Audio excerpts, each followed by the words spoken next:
All right, the title of this book is The Oldest Student: How Mary Walker Learned to Read. Okay. And before I read this first page, I want to tell you a little bit about who Mary Walker is. In 1848, Mary Walker was born into slavery. At the age of 15, she was freed. At 20, she was married and had her first child, and at 68, she was still working and raising money for her church. At 114, she was the last remaining member of her family, and at 116, Mary Walker learned to read. Pretty amazing little biography right there. Let's read about her. Whenever young Mary Walker was tired, she would shield her eyes from the sun and watch the swallow-tailed kites dip and soar above the trees. That must be what it's like to be free, she thought. But Mary didn't watch for long. Even at only 8 years old, she knew the first rule of the Union Springs, Alabama plantation she lived on: keep working. She knew the second rule, too. Slaves should not be taught to read or write or do anything that might help them learn to do so. Mary didn't stop working. She didn't learn to read either.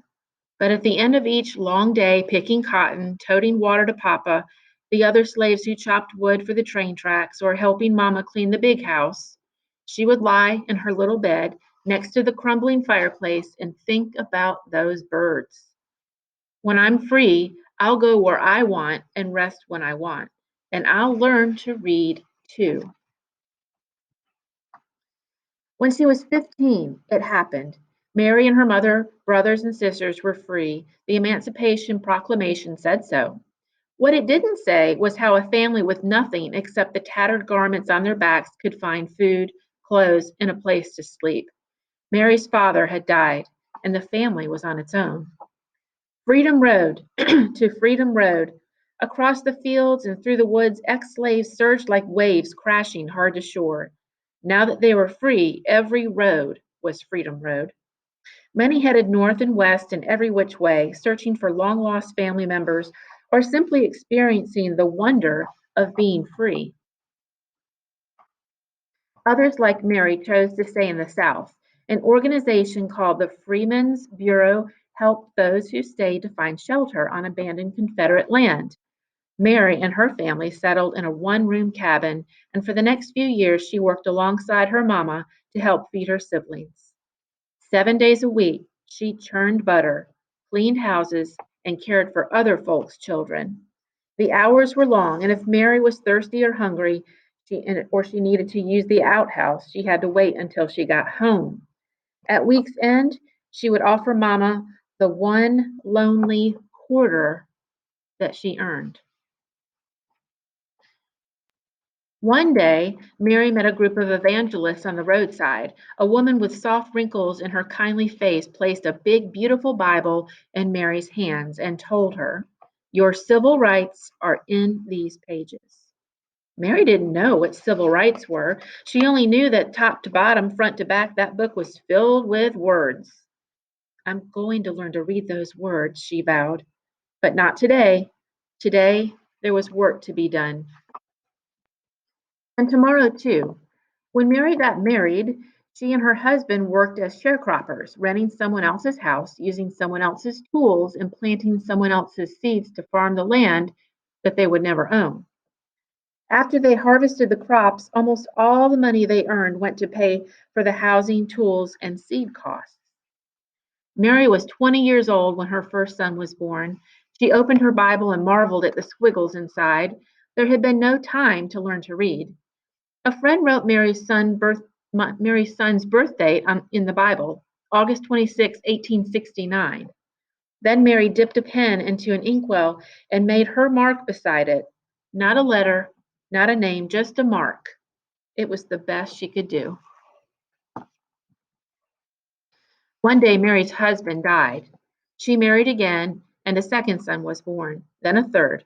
Mary made marks for these sons too. Now she had three growing boys. More money, that's what we need, Mary thought. But the only other jobs available to Black women were as maids or nannies or cooks. The hours were long, with only half a day off on Saturdays, and like sharecropping, they didn't pay much. Mary sighed. Words would have to wait. For the next 4 decades, Mary sharecropped and did odd jobs to help support her family. In 1917, Mary's family moved to the little city of Chattanooga, Tennessee. It was the year of Chattanooga's great flood. The story was in all the newspapers, but Mary could only study the pictures to understand what happened. By now, Mary was 68 and too old to sharecrop, but she continued to work, cooking, cleaning, and babysitting. She also fried fish, baked cakes, and sold sandwiches to raise money for her church. On Sundays, she would sit in the congregation, and as the preacher spoke, she would clutch her family Bible, the Bible she still couldn't read. When Mary was well past 90, she and her husband sat in their creaky rockers while one or another of their sons read to them. After the two younger boys died, the eldest read. Then Mary's husband died. Several years later, her eldest son died. He was 94. Mary had outlived her entire family. She was 114 years old and alone. Can't read, she said. Can't write. I don't know anything. Mary stood at the window of her retirement home and gazed down at the world below. Words were everywhere, on billboards, on buildings, on store windows and trucks. She sighed. All this time, she thought, and they still look like squiggles. Mary had heard about a new reading class held in her building. She pursed her lips. No more waiting, she decided. It's time to learn. Out of her apartment, into an elevator, and down to the lobby she went. When the elevator doors sprung open, Mary saw people sitting under a sign with a picture of an open book. She could not read the words. A neighbor walked up to her. That's a reading class, Miss Mary. Can I help you over? Mary shook her head. Then she gripped her cane, lifted her chin, and walked straight toward that sign.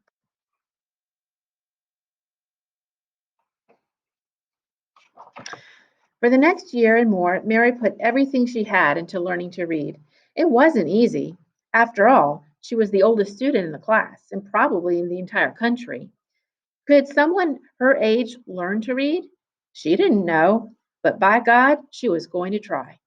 She studied the alphabet until her eyes watered. She memorized the sounds each letter made and practiced writing her name so many times that her fingers cramped. She learned to recognize sight words and then challenged herself to make short sentences with them. She studied and studied until the books and pages and letters and words swirled in her head while she slept. One day, Mary's hard work paid off. She could read. Word of her accomplishment traveled, and people everywhere celebrated with her.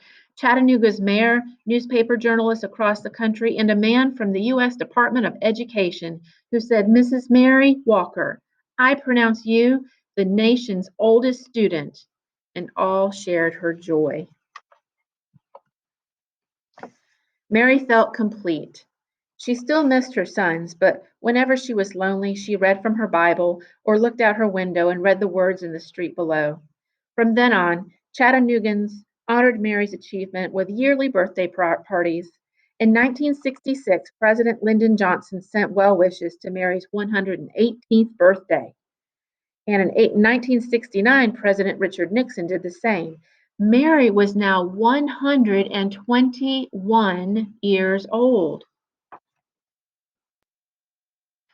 Mary received many gifts over the years: a radio, a sofa, her very first television, a new Bible, the key to the city, and perfume and champagne from the Canadian Mounties. She also received something that brought back those long days of the Alabama cotton fields: her first airplane ride. From the cockpit window, Mary gazed at the trees and the rooftops below. No different than a horse and buggy, she joked, but she knew it was. As the airplane dipped and soared like those swallow-tailed kites of long ago, Mary decided that flying was a lot like reading. They both made a body feel as free as a bird. Each year before her birthday celebration came to an end, someone would whisper, "Let's listen to Mary." The shuffling and movement would fade away until not a sound was heard. Then Mary would stand on her old legs, clear her old throat, and read from her Bible or her school book in a voice that was clear and strong. When she finished, she would gently close her book and say, "You're never too old to learn." That's the end of The Oldest Student, How Mary Walker Learned to Read.